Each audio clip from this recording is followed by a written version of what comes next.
À la fin du dernier chapitre de l'évangile de Marc 16, 1, 7, il nous est dit que très tôt, au lever du soleil, le premier jour de la semaine, plusieurs femmes se rendirent au sépulcre où Jésus avait été déposé pour embaumer son corps avec des aromates. C'est alors qu'un ange leur dit: « Ne vous épouvantez pas, vous cherchez Jésus le Nazaréen, le crucifié. Il n'est pas ici. » Mais allez dire à ses disciples et à Pierre, en disant ces dernières paroles, et à Pierre, les larmes sont montées spontanément à nos yeux. Pourquoi le Seigneur ne mentionne-t-il pas Jean, le disciple bien-aimé, ou Thomas, l'incrédule? Pourquoi parmi tous les disciples, Jésus cite seulement le nom de Pierre? C'est parce que Pierre l'avait renié. Pierre s'était rendu coupable d'une si grande offense que sa position devant le Seigneur pouvait en être altérée. Le Seigneur n'avait-il pas solennellement averti ses disciples? Celui qui me reniera devant les hommes sera renié devant les anges de Dieu. Luc 12, 9. Supposons que nous ayons été à la place de Pierre. Qu'aurions-nous ressenti après avoir renié le Seigneur? N'aurions-nous pas pensé: j'ai réellement commis ce péché odieux, moi, Pierre, qui était avec le Seigneur sur la montagne de la transfiguration, moi, Pierre, qui était avec lui dans le jardin de Gethsémane, je l'ai renié. Je ne peux plus demeurer dans la présence du Seigneur, ma vie est ruinée. Et dire que le Seigneur m'avait averti avant que tout cela n'arrive. Et je ne l'ai pas cru. Je n'aurais jamais pensé pouvoir faire une chose aussi ignoble. Moi, Pierre, qui l'ai reconnu et confessé comme étant le Christ, le Fils du Dieu vivant. Moi, Pierre, qui ai protesté en déclarant que jamais je ne l'abandonnerai et que je donnerai ma vie même pour lui. Il a su que je l'avais renié. Dans la cour de la maison du souverain sacrificateur, le Seigneur s'est retourné et il m'a regardé. Luc 22, 61. Depuis lors, que de pleurs en ai-je versé. Mais de quelle utilité sont les larmes? Elles ne peuvent annuler ce péché.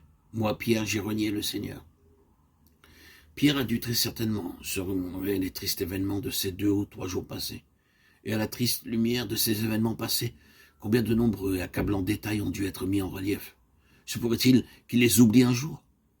Non, jamais. Pierre ne pourrait jamais les oublier. Mais le Seigneur est cité à dissiper toutes ses craintes et ses mauvais pressentiments par un seul mot. Oui, Pierre avait péché, mais le Seigneur lui a adressé un message particulier pour l'assurer qu'il était toujours l'objet de son tendre amour. Allez dire à ses disciples et à Pierre qu'il vous précède en Galilée, c'est là que vous le verrez. Les disciples sont allés voir le Seigneur et Pierre est allé avec eux. Pierre est allé voir celui qu'il avait renié sans qu'aucune ombre ne vienne obscurcir la vision du Seigneur. Ce court et simple message du Seigneur avait transformé tout son horizon. L'amour du Seigneur avait comblé le fossé qui les séparait. Un seul parmi les autres évangiles rapporte ces mots. Et à Pierre, avez-vous remarqué qu'il s'agit de l'évangile de Marc? Marc était très certainement le secrétaire de Pierre. Marc a beaucoup appris de Pierre concernant le Seigneur, et selon toute vraisemblance, c'est de sa propre bouche qu'il a entendu ces quelques mots, car il avait été inscrit de manière indélébile dans le cœur de Pierre. Frères et sœurs, lorsque vous vous approchez de la table du Seigneur, le souvenir de vos manquements passés surveille-t-il en vous, remplissant vos cœurs de crainte?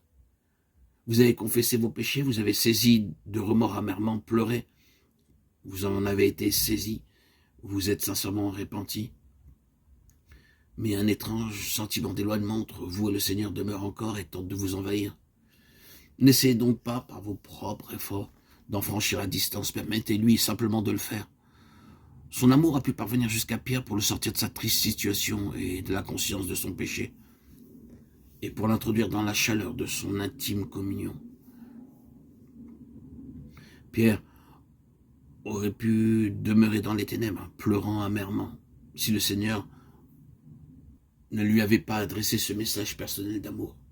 Allez dire à mes disciples et à Pierre. Cette parole tout d'abord adressée à Pierre a été aussi consignée dans la parole de Dieu pour tous ceux qui sont conscients de leur péché, comme Pierre le fut également.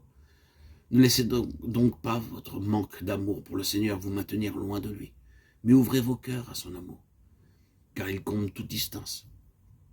Ne repoussez pas sa grâce en succombant à la tentation du souvenir de vos péchés, mais écoutez le plaidoyer de son amour, car lui se souvient de vous.